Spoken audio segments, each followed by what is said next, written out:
Hello, this is Solar PV TV from EUPVSEC 2016 from München.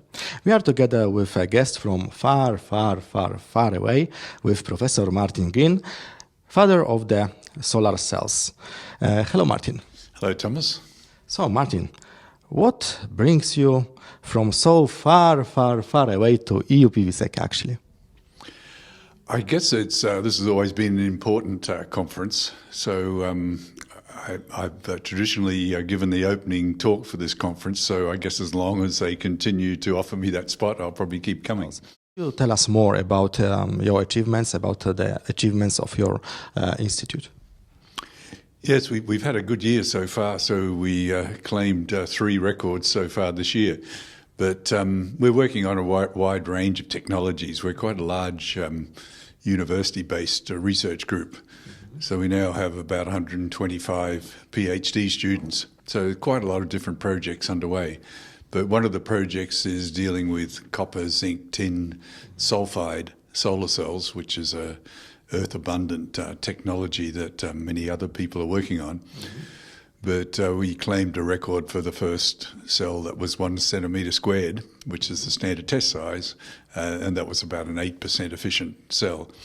So that technology is in its very early stages, but I can remember back when both cadmium telluride and CIGS technologies were at similar efficiency levels, and it just took a lot of hard work to get them up to the 22% level where they now are. So we're hoping it's a similar story for the copper, zinc, tin, sulfide materials. And do you have any cooperation with European institutes, with European organizations? We've had a lot of cooperation over the years. So we've had many researchers from Germany in particular visit us over the years, and some have stayed in Australia, some have gone back home. But I was lucky enough to win a Humboldt Fellowship in about 10, 15 years ago. So that involved spending a lot of time in Germany. So established a lot of good links with German researchers as a result of that program. And we've had several Humboldt Fellows visit us and stay within our group. And at least one of those has stayed on with us.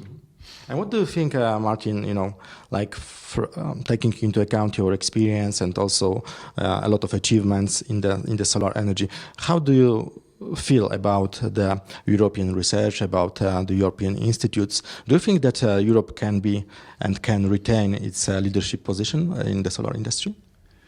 And research, of course.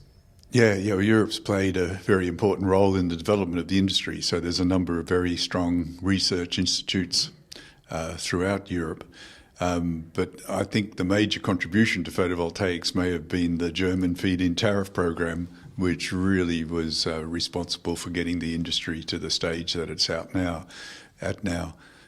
Without that program, I think we wouldn't be looking at the very low costs we're seeing for solar photovoltaics at the present point in time. You recently wrote a book about the Chinese industry.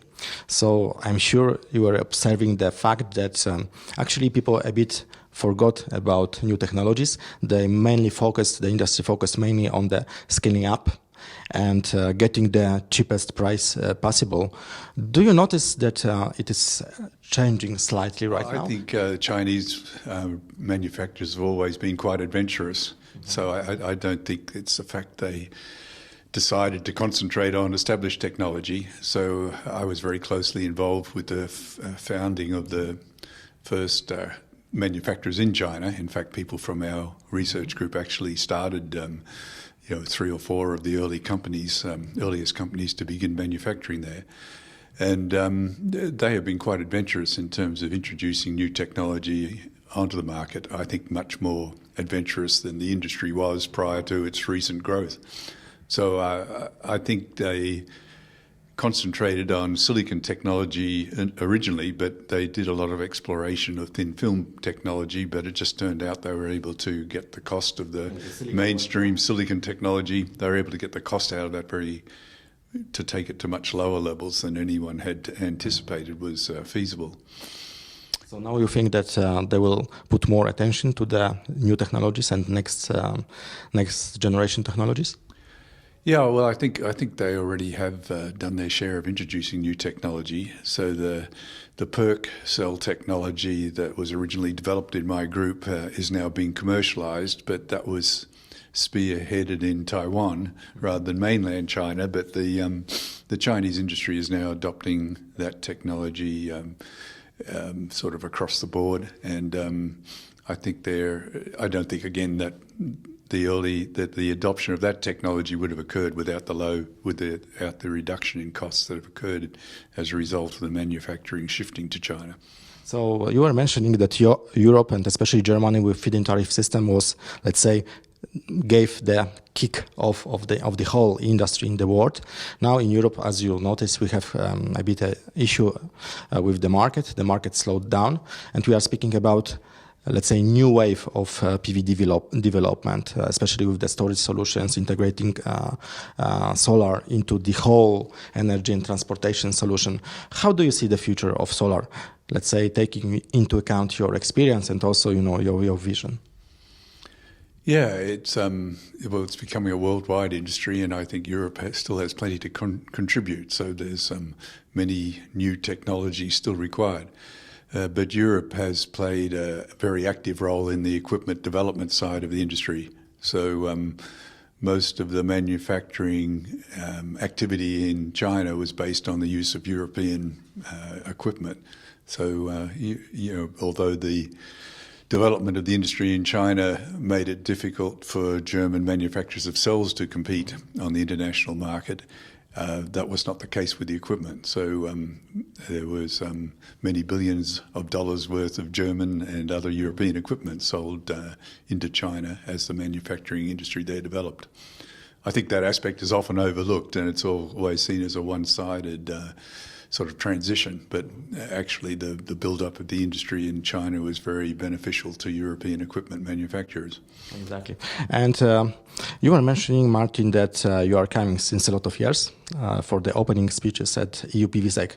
And what do you think about this conference? What is special about it that you're always coming here?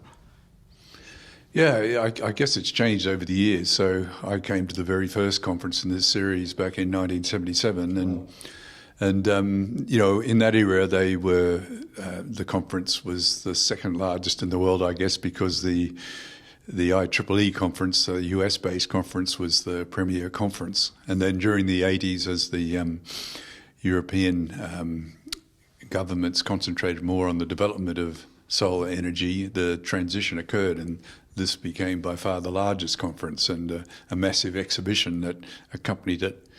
And now we've evolved past that stage, and I think we're entering a new era with this conference. But rather than the emphasis on equipment and the industrial side of things, I think it's reverting back to a more academic conference was where it originally began. So I assume that we will meet you also next year, yes, at the EU PVSec? Yeah, I hope so. So I hope to be here again. It often depends on the timing and that kind of thing because, as you said before, I'm a long way from home.